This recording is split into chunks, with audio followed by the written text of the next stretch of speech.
자, 이번에는 방금 전까지 우리가 단일 차원 배열에 대해서 공부를 해봤는데요. 이번부터는 다차원 배열에 대해서 공부를 해보도록 하겠습니다. 자, 앞서 예제에서 석차 성적 처리 예제에서 우리가 살펴본 바와 같이 배열인데 똑같이 또 인티저 배열로 구성되어 있으면 그것들을 다시금 한 번 더 배열을 더 표시해주면 좀 더 간단하게 표현할 수 있지 않을까라는 의미에서부터 시작한 것이 바로 다차원 배열의 형식입니다. 자, 그러면 우선 선언하는 방법하고 초기화 내용 살펴보고 그리고 내용부와 예제 다뤄보도록 할게요.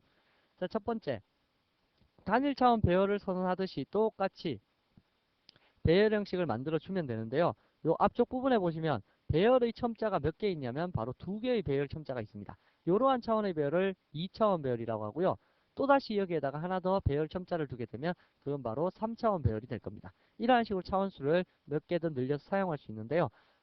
너무 많은 배열 첨자를 사용하시게 되면 오히려 배열을 사용하지 않는 것보다 효율성이 떨어질 수 있습니다. 그러니까 여러분들께서 사용할 수 있을 만한 범위, 즉 1, 2, 3차, 4차 정도까지의 배열은 사용할 수 있을 때 그 이상은 별로 추천하고 싶은 내용이 없네요. 자, 그래서 2차원 배열을 일단 예를 들어 갖고 설명을 드릴 건데요. 자, 2차원 배열을 이해를 하시면 3차원이나 4차원 배열 같은 경우는 자동적으로 이해가 되실 테니까 한번 설명을 들어보시기 바랍니다.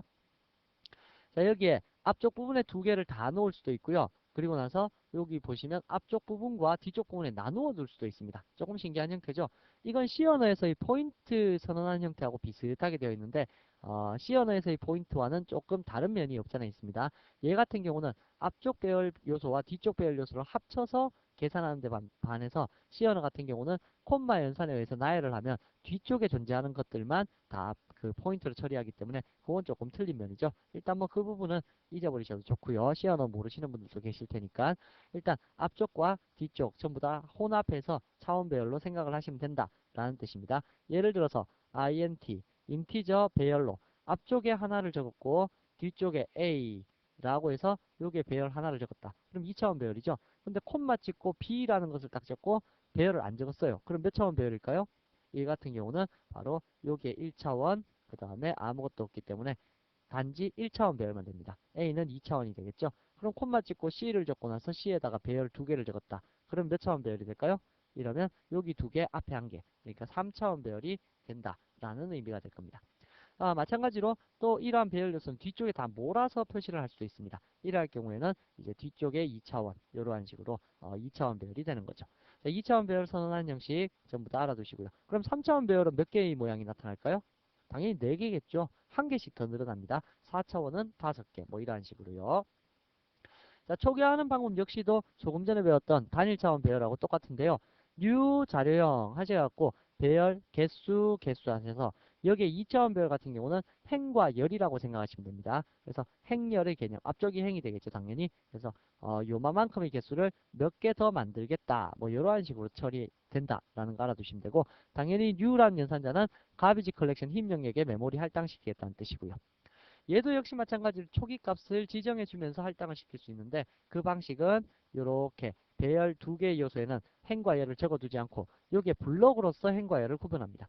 블록 하나가 한 행이 되는 겁니다. 1행, 2행 하고 요 사이에는 또 데이터가 들어가서 열의 개념을 나타낼 수 있겠죠. 이렇게 나타내다 보면 첫 번째 행에는 3개의 데이터만 넣어두고 두 번째 행에는 4개의 데이터 넣어둘 수도 있을까요? 그럴 수도 있다는 얘기입니다. 그래서 얘 같은 경우는 각각의 행의 개수가 반드시 똑같을 필요 없습니다. 그래서 이 부분에서도 여러분들 주의해서 알아두시기 바랍니다. C 언어 같은 경우에는 배열을 표시하게 되면 배열은 행과 열에 행이 다 반드시 동일하게 선언이 되잖아요. 근데 여기 자바 언어에서는 행과 열이 동일하지 않아도 된다라는 겁니다. 각각의 행들마다 열의 개수를 다르게 줄 수 있다는 얘기입니다. 그게 바로 동적 배열인데요. 그러한 동적 배열을 나타내기 위해서 행의 개수만을 지정해 놓고 열의 개수는 지정하지 않고도 사용할 수 있습니다. 여기서 한 가지 주의하실 점은 배열의 차원이 지금 현재 2차원인데 3차원이었다 라고 했을 때 만약 여러분들께서 첫 번째 자리를 메워주고 두 번째 자리를 비워두고 세 번째 자리를 다시 또 메운다, 이런 건 있을 수가 없습니다. 반드시 채우려면 앞에서부터 하나씩 채워나가야 됩니다. 얘만 존재하고 나머지는 개수 없이 존재할 수도 있고요. 얘와 얘가 존재하고 첫 번째 거와 두 번째 게 존재하고 마지막 것이 개수 없이 동적 배열로 나타날 수도 있습니다. 이거는 실제 예제에서 한번 다뤄보시면 될 것 같고요. 자, 그러면 이러한 형식을 일단 우리 예제에서 한번 사용해 보도록 할게요. 자, 그럼 14번째 예제가 될까요? 자, 클래스 exam 언더바 14번 예제 작성을 해주시고요. 그래서 import java.io io는 필요가 없겠네요. 일단 이게 public static. 자, 여기에서 우선 배열을 한번 만들어 봅시다. 자, 일단 인티저 배열로 또 만들겠습니다. 인티저 배열, 이번에 2차원 배열 A라는 것을 한번 만들어 볼게요. new 인티저 3행 2열. 이렇게 만들면 총 공간이 몇 개일까요? 그렇죠. 행으로 3행이고 열로서 2열이면 그러면 총 6개의 공간이 나타나게 될 겁니다. 자, 이렇게 되었을 때 각각의 데이터를 출력하는 방법은 system.out.println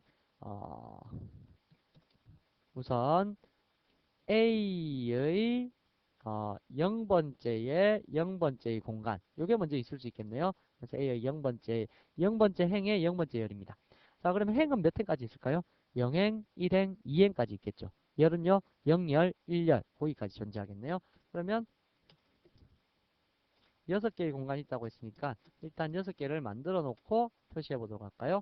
자, 0행에 대해서 0열과 1열이 있을 수 있을 거고요.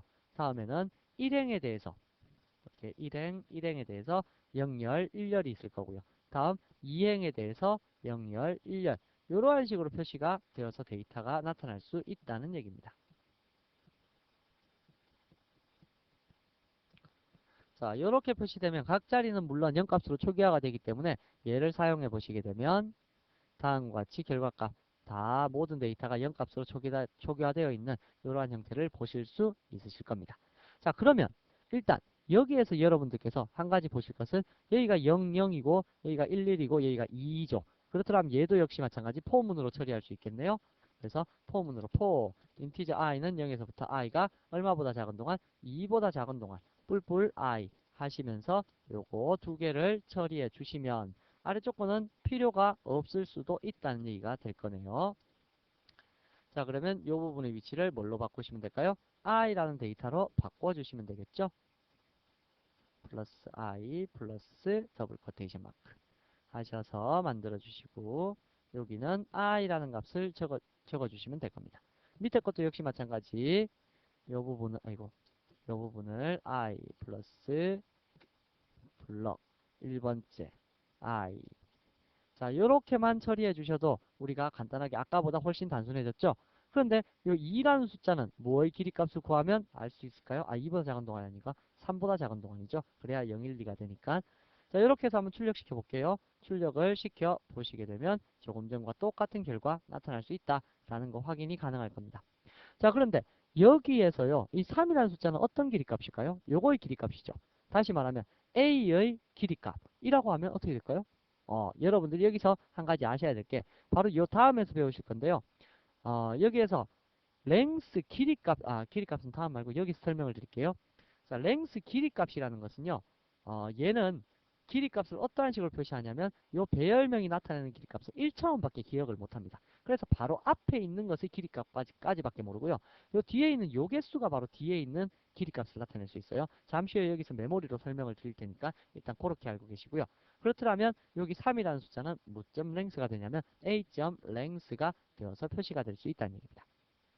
다음, 이 안에서 지금 두 개의 데이터가 나타나는데 0과 1이라는 변화로 그대로 표시가 되죠. 그렇다면 이것도 역시 마찬가지 for 인티저 j는 0에서부터 j가 2보다 작은 동안 뿔뿔 j 하시면서 반복 수행하시면 요 놈을요.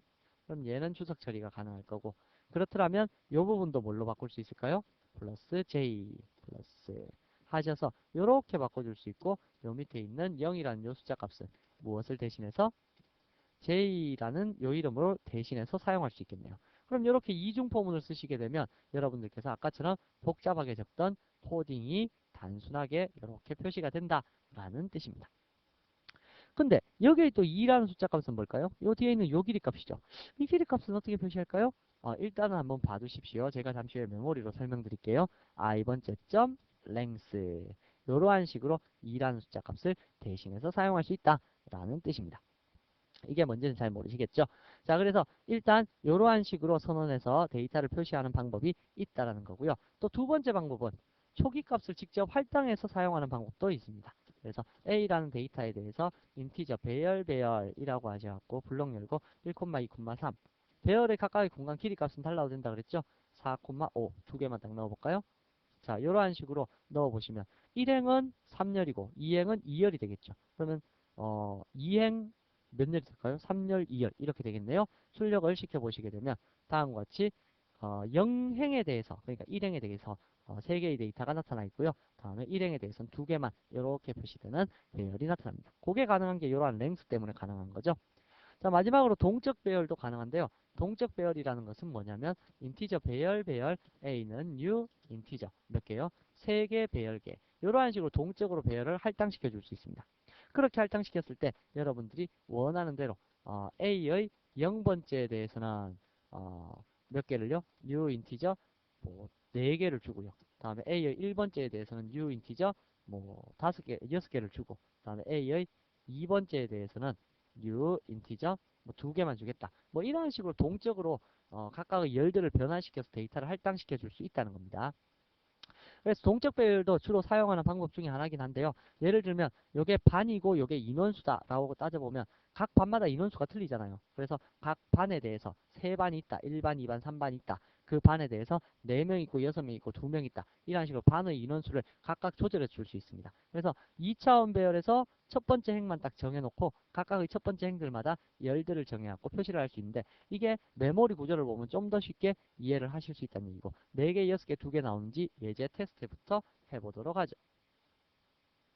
테스트를 해보시게 되면 첫 번째 거 4개 나오죠. 그 다음 거 6개. 헤아려 보시면 6개가 나올 겁니다. 그 다음 거 2개. 이러한 식으로 데이터가 표시가 되어서 나타나게 된다라는 것이 2차원 배열의 표시 형식입니다. 선언하고 초기화하는 방식이라는 얘기죠. 자, 그러면 이렇게 선언하고 초기화하는 방식 얘를 여러분들께서 메모리상에서 한번 살펴보시게 되면요. 이거 지우고 설명을 드리겠습니다. 자, 방금 전에 했다시피 인티저 배열 인티저 int 인티저 배열 i라는 것을 만약에 new라는 연산자를 이용해서 인티저 몇 개를 선언하냐면 3행 2열 아까 우리 예제에서 사용했었던 3행 2열 이렇게 표시를 한다 라고 했을 때 메모리는 어떻게 잡힐까요? 자, 메모리는 일단 자, 이렇게 되어 있고요. 자, 여기가 제일 끝이 레지스트리 영역, 그 다음 런타임 스택 영역, 다음에 여기 코드 앤 콘스탄트 영역, 가비지 컬렉션 힘 영역이고요. 자, 여기에 4바이트 메모리로 i라는 것이 일단 먼저 잡힐 겁니다. 여기가 i입니다. 자, i라는 것이 잡혀 있을 때 i가 기억할 수 있는 건 제가 조금 전에도 말씀드렸다시피 바로 앞에 것까지밖에 기억을 못합니다. 그리고 요 앞에 게 요 뒤에 거를 기억하게 되는데요. 문제는 여기서 한 가지 기억하실 거예요. 얘를 인티저로 하지 말고 캐릭터로 합시다. 캐릭터. 얘를 캐릭터로 합시다. 인티저가 아니고 캐릭터. 뭐를 비교하려고 하냐면 몇 바이트의 데이터가 다 잡히느냐 그걸 얘기하는 건데요. 자, 우선 자바는 일단 1차원 배열밖에 기억을 못합니다. 얘가 1차원 배열인 3만을 기억할 수 있고요. 얘가 그 다음 1차원 배열인 요 2만을 기억할 수 있습니다. 그렇기 때문에 어떻게 되냐면 i는 공간 몇 개를 나타내냐면 3개밖에 못 나타내고 요 3개가 각각 2개의 공간식을 나타낸다는 얘기입니다. 그래서 각각이 1차원 배열로 구성되어 있습니다. 그리고 또 한 가지 기억하실 것은 자바의 다차원 배열에서는 모든 배열 요소는 4바이트 레퍼런스입니다. 아까 레퍼런스 설명드렸죠. 레퍼런스는 주소를 기억하기 위해서 4바이트로 구성되어 있어야 된다. 42억 번지까지 있는 주소 번지 수를 기억하기 위해서 4바이트로 되어 있어야 된다라고 설명을 드렸었는데 그 4바이트고요. 마지막 공간만 실제 데이터 공간이 이게 지금 캐릭터로 전환한다 그랬죠. 캐릭터와 같은 이러한 데이터, 실제 데이터의 바이트 수를 나타낼 수 있다라는 겁니다. 실제 공간입니다. 마지막 공간만요. 그럼 어떻게 되냐면 i가 3개의 공간 기억하니까 i가 어딘가의 주소를 기억하고 있겠죠. 그 주소상에는 뭐가 있냐면 또 다른 주소를 기억하는 메모리 공간 3개가 딱 존재하고 있는 겁니다. 이 3개는 0번, 1번, 2번으로 되어 있을 거고요. 이 0번, 1번, 2번은 각각 몇 바이트냐면 4바이트입니다. 캐릭터는 2바이트 아닙니까? 라고 하는데 그게 아니라요. 캐릭터의 공간을 나타내는 게 아니라 얘는 어딘가의 주소를 또 기억해야 되기 때문에 4바이트 레퍼런스라는 얘기입니다. 이렇게 기억해 있다가 요 세 개의 공간이 각각 몇 개씩 기억한다고요? 2개씩 기억합니다. 그래서 요게 마지막 데이터 공간이니까 실제 데이터 공간이죠. 캐릭터가 아까 몇 바이트라고요? 2바이트라 그랬죠? 2바이트짜리 2개. 1개, 2개. 그래서 2바이트, 2바이트 되어 있는 곳의 주소를 얘가 요렇게 기억하게 된다는 얘기죠. 그래서 두 개의 공간, 두 개는 당연히 0번, 1번이 될 거고요. 또 1번째, 2번째 공간도 역시 마찬가지로 한 개, 두 개의 공간 2바이트씩 되어 있는 캐릭터가 2바이트이기 때문에 2바이트죠. 0번, 1번이라고 되어 있는 요 공간의 주소를 기억하게 될 거고요. 다음 또 마지막으로 한 개, 두 개의 공간 2바이트, 2바이트 되어 있는 0번, 1번의 공간을 기억해서 얘가 마지막에 있는 요 데이터의 공간을 기억하게 된다는 얘기입니다. 바로 이러한 식으로 자바는 모든 배열이 그 뭐지 1차원 배열밖에 기억을 못합니다. 그래서 여러분들께서 어떠한 방식으로 공부를 하시든 간에 자바 1차원 배열과 2차원 배열만 제대로 이해를 하시면요. 나머지 차원 배열은 구조적으로는 이해하시기가 어려움이 없다는 얘기죠. 뭐 프로그램적으로는 뭐 이러한 원리하고는 좀 틀리니까 뭐 그렇게 관련이 있지는 않지만 일단은 자 그래서 여기 삼행 2열로 해서 이렇게 데이터를 할당시키면 다음과 같이 되고요. 실제 데이터 여기는 전부 다 널값, 0값이나 널값을 다 기억하는 초기화 상태가 일어나 있겠죠. 그러면 실제로 사용되는 공간이 요 6개의 공간인데도 불구하고 나머지 이러한 공간들, 여분의 공간들이 다 관여를 하게 된다라는 뜻입니다. 그래서 제가 아까 랭스 구할 때요. i.length라고 하게 되면 뭐만 기억한다고요? 요 세 개, 그죠? 0, 1, 2라는 요 세 개만 기억하고 그럼 i의 아까 그 i의 제2번째 점 랭스라는 거 적었었죠. 다시 말하면 i의 0번째 것점 랭스 요렇게 했다라고 하면 0번째가 기억하고 있는 요놈의 길이값 얼마입니까? 2개죠. 그래서 2개. 다음에 i의 1번째 점 랭스라고 해도 2개. 뭐 이러한 식으로 메모리가 잡히게 된다라는 뜻입니다. 요거 잘 알아두셔야 됩니다. 그래서 여러분들께서 만약에 요거의 길이값 요게 4개가 맞는지 확인해 보려면 일단 여기에서 출력 한번 시켜볼까요? system.out.println 우선 A.length는 몇 개요? A.length는 당연히 A.length 3개가 되겠죠? 3개. 왜? 뭐가 3개이기 때문에 이렇게 행이 3개로 잡혀 있으니까 A가 나타낼 수 있는 제일 첫 번째 숫자 값이 3이니까 그렇고요. 다음 두 번째 system.out.println A의 0번째 점 length 몇 개일까요? 자, A의 0번째 점 length 하게 되면 0번째가 몇 개로 지금 할당돼 있어요? 4개로 할당돼 있죠? 그리고 다음에 A의 1번째 점 length라고 했을 때 할당되어 있고요. 다음에 A의 2번째 점 length 했을 때 역시 마찬가지 할당이 되어 있는 것을 확인하실 수가 있으실 겁니다. 그래서 요게 4, 6, 2 해서 제일 처음에 3, 4, 6, 2 이러한 식으로 데이터가 표시되겠네요. 자, 실행을 시켜보시면 제대로 보시면 3, 4, 6, 2 이러한 식의 데이터가 각각 1차원의 길이값만 기억하고 있구나 라는 거 아실 수가 있으실 겁니다. 그럼 만약에 여기가 아직 데이터가 할당이 안 돼 있다. 이러면 어떠한 문제가 발생할까요?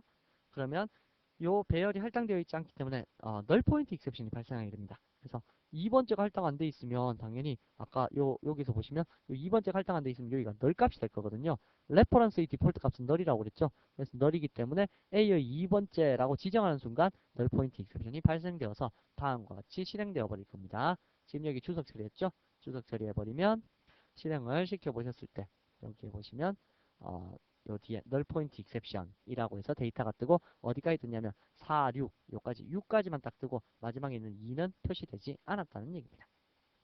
자, 그래서 여러분들께서 이렇게 구성되는 배열을 할당시키는 방법에 대해서 일단 기억을 해 두셔야 되겠네요. 자, 그러면 이러한 배열에 대한 설명은 잠시 후에 또 자세히 한번 해보도록 하죠.